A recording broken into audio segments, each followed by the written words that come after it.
বিসমিল্লাহির রহমানির রহিম। সুপ্রিয় শিক্ষার্থী, আশা করি সবাই ভালো আছো। আজকে আমি বিস্তার পরিমাপের একটি গুরুত্বপূর্ণ অঙ্ক নিয়ে আলোচনা করব। এই জন্য একটি অবিন্যস্ত উপাত্ত নিয়েছি। এই উপাত্ত থেকে পরিসর, পরিসরাঙ্ক, গড় বা গাণিতিক গড় নির্ণয় করব এবং গড় হতে গড় ব্যবধান, গড় হতে গড় ব্যবধানাঙ্ক, গড় হতে পরিমিত ব্যবধান, গড় হতে ভেদাঙ্ক এবং গড় হতে বিভেদাঙ্ক বা ব্যবধানাঙ্ক নির্ণয় করব।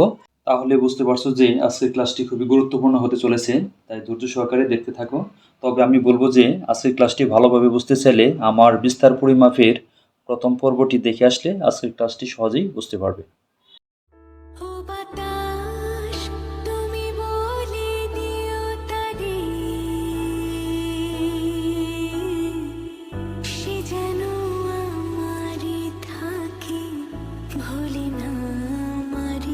প্রথমে আমি পরিসর নির্ণয় করব। আর পরিসর নির্ণয় করার সূত্র হচ্ছে উপাত্তের সর্বোচ্চ সংখ্যা বিয়োগ সর্বনিম্ন সংখ্যা। এই উপাত্তের সর্বোচ্চ সংখ্যা হচ্ছে 12, একে এইচ দ্বারা প্রকাশ করা হয়, এবং সর্বনিম্ন সংখ্যা 9, একে এল দ্বারা প্রকাশ করা হয়। অর্থাৎ এখানে উপাত্তের সর্বোচ্চ সংখ্যা এইচ সমান 12 এবং উপাত্তের সর্বনিম্ন সংখ্যা এল সমান -9। সুতরাং পরিসর ইংরেজি রেঞ্জ, পরিসর আর ইকুয়াল এইচ মাইনাসের এল। এইচ এর মান 12 মাইনাস এল এর মান -9, তাহলে 12 মাইনাস হচ্ছে +9, 12 9 যোগ করলে 21। তাহলে 21 হচ্ছে প্রদত্ত উপাত্তের পরিসর।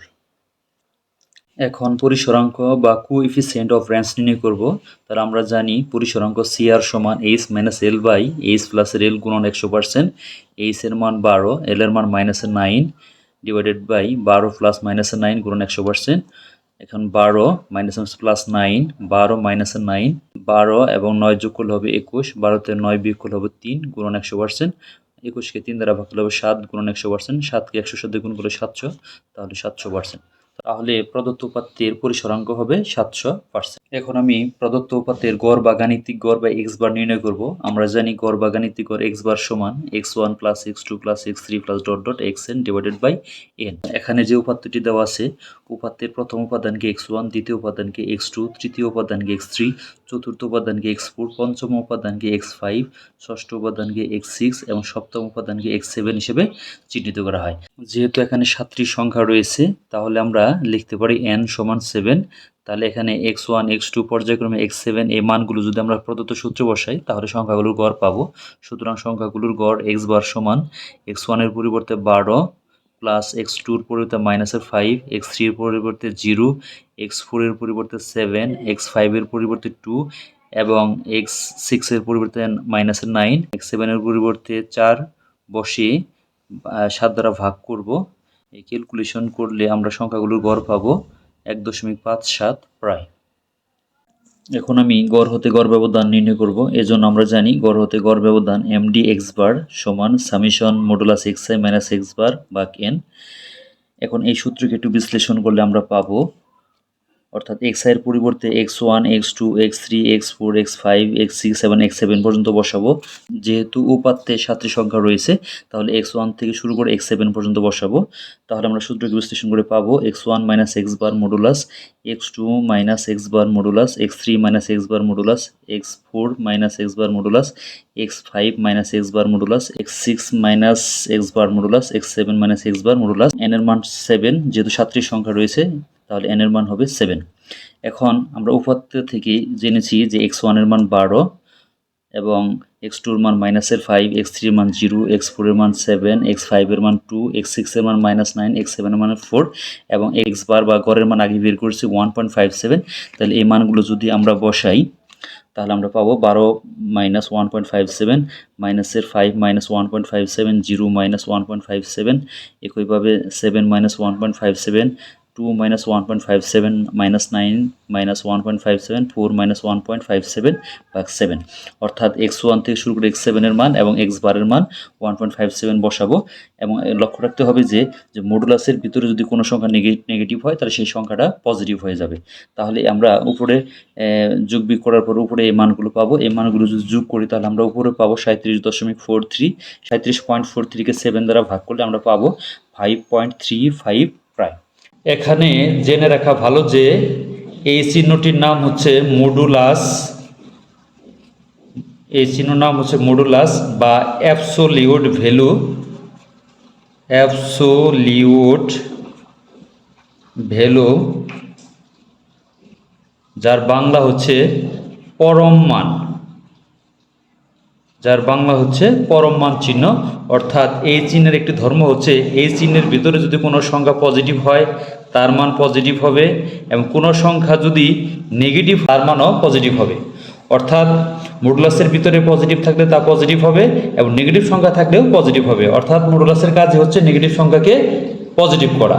এখন আমি গড় হতে গড় ব্যবধানাঙ্ক বের করব। আমরা জানি গড় হতে গড় ব্যবধানাঙ্ক CMD এক্স বার, যেহেতু গড় ব্যবধানাঙ্ক ইংরেজি হচ্ছে কোএফিসিয়েন্ট অফ মিন ডিভিয়েশন, এই জন্য CMD এক্স বার দ্বারা প্রকাশ করা হয়। আর আমরা জানি গড় হতে গড় ব্যবধানের সূত্র হচ্ছে গড় ব্যবধান ভাগ গড় গুণন 100%।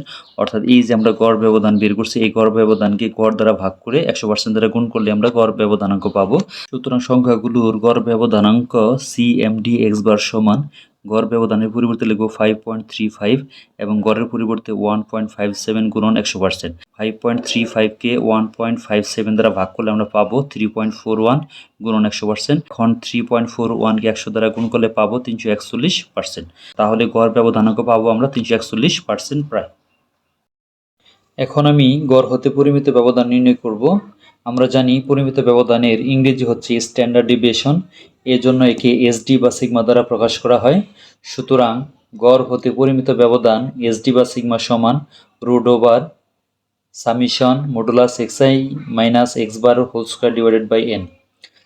এখানে যেহেতু পাওয়ার 2 বা জোড় সংখ্যা রয়েছে, এজন্য মডুলাসের পরিবর্তে ফার্স্ট ব্র্যাকেটও ব্যবহার করা যেতে পারে, এবং xi এর পরিবর্তে x1 x2 x3 পর্যায়ক্রমে xn পর্যন্ত বসাতে হবে, এবং x বার হচ্ছে গড় বা গাণিতিক গড়, যার মান আমরা আগে বের করেছি। এখানে x বারের মান হচ্ছে 1.57। আর যেহেতু এখানে 7টি সংখ্যা রয়েছে, তাহলে xi এর পরিবর্তে x1 থেকে শুরু করে x7 বসাবো। এখানে 7টি সংখ্যা রয়েছে, যার প্রথম সংখ্যাটি 12 এবং 12কে x1, দ্বিতীয় সংখ্যাটিকে x2, তৃতীয় সংখ্যাটিকে x3, চতুর্থ সংখ্যাটিকে x4, পঞ্চম সংখ্যাটিকে x5, ষষ্ঠ সংখ্যাটিকে x6 এবং সপ্তম সংখ্যাটিকে x7 হিসেবে চিহ্নিত করা হয়। যেহেতু এখানে 7টি সংখ্যা রয়েছে, এজন্য আমরা লিখতে পারি n = 7। এখন আমরা এই সূত্রকে বিশ্লেষণ করব। তাহলে আমরা xi এর পরিবর্তে x1 থেকে শুরু করে x7 পর্যন্ত বসাবো, এবং x বারের জায়গায় x বারই থাকবে। তাহলে আমরা পাই modulus x1 minus x bar whole square, x2 minus x bar whole square, x3 minus x bar whole square, x4 minus x bar whole square, x5 minus x bar whole square, x6 minus x bar whole square, x7 minus x bar whole square.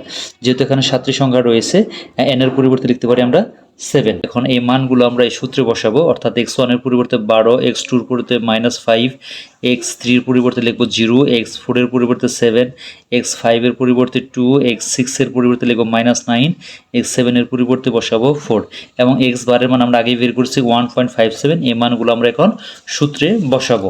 তাহলে x1 এর মান 12 minus 1.57 whole square, x2 এর মান -5 minus 1.5 whole square, এইভাবে x3 এর মান 0, x4 এর মান 7, x5 এর মান হচ্ছে 2, x6 এর মান -9, x7 এর মান 4 বসেই আমরা এখন যোগবিয়োগ করব। যোগবিয়োগ যদি করি তাহলে আমরা 12 থেকে যদি 1.57 বাদ দিই তাহলে আমরা পাবো 10.43। একইভাবে -5 মাইনাস 1.57 যোগ করলে পাবো 6.57। 0 মাইনাস 1.57 করলে -1.57 পাবো। অর্থাৎ 0 থেকে যদি 1.57 বাদ দেয় তাহলে 1.57ই থাকবে। 7 মাইনাস 1.57 করলে আমরা পাবো 5.43। 2 থেকে যদি 1.57 বাদ দিই তাহলে আমরা পাবো 0.43, এবং -9 এবং -1.57 যোগ করলে আমরা পাবো -10.57, এবং 4 থেকে 1.57 বাদ দিলে পাবো 2.43 হোল স্কোয়ার। যেহেতু উপরে স্কোয়ার আছে তাহলে আমরা 10.43কে স্কোয়ার করলে আমরা পাবো 108.78, এবং 6.57কে স্কোয়ার করলে পাবো 43.16, এবং -1.57কে স্কোয়ার করলে পাবো 2.46, 5.43কে স্কোয়ার করলে পাবো 29.48, 0.43কে স্কোয়ার করলে পাবো 0.18, এবং -10.57কে স্কোয়ার করলে পাবো 111.72, 2.43কে স্কোয়ার করলে পাবো। এই সবটি সংখ্যা যদি আমরা যোগ করি তাহলে পাবো 301.68। নিচে আছে ভাগ 7, তার 301.768কে আমরা যদি 7 দ্বারা ভাগ করি পাবো 43.097। এটিকে রুট করলে পাবো আমরা 6.56 প্রায়। এভাবে হচ্ছে গড় হতে পরিমিত ব্যবধানের মান।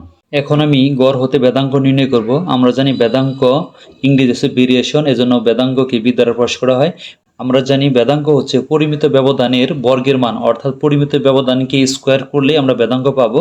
তাহলে আমরা লিখতে পারি বেদাঙ্ক বি সমান পরিমিত ব্যবধান স্কোয়ার। যেহেতু পরিমিত ব্যবধানকে সিগমা দ্বারা প্রকাশ করা হয়, তাহলে সিগমা স্কোয়ার লিখতে পারি।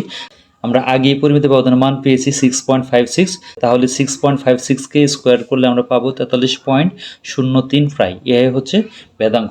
গড় হতে বেদাঙ্ক এই জন্য বলা হয়েছে যেহেতু বেদাঙ্ক বের করতে গেলে পরিমিত ব্যবধান প্রয়োজন, আর পরিমিত ব্যবধান বের করতে গেলে গড়ের প্রয়োজন। তাহলে আমরা বলতে পারি যে গড় হতে বেদাঙ্ক বা পরিমিত ব্যবধান হতে বেদাঙ্ক, আমরা এটা বলতে পারি। এখন আমি গড় হতে বিভেদাঙ্ক বা ব্যবধানাঙ্ক নির্ণয় করব। আমরা জানি বিভেদাঙ্ক বা ব্যবধানাঙ্কের ইংরেজি হচ্ছে কোএফিসিয়েন্ট অফ ভেরিয়েশন, এর জন্য বিভেদাঙ্ককে সিবি দ্বারা প্রকাশ করা হয়।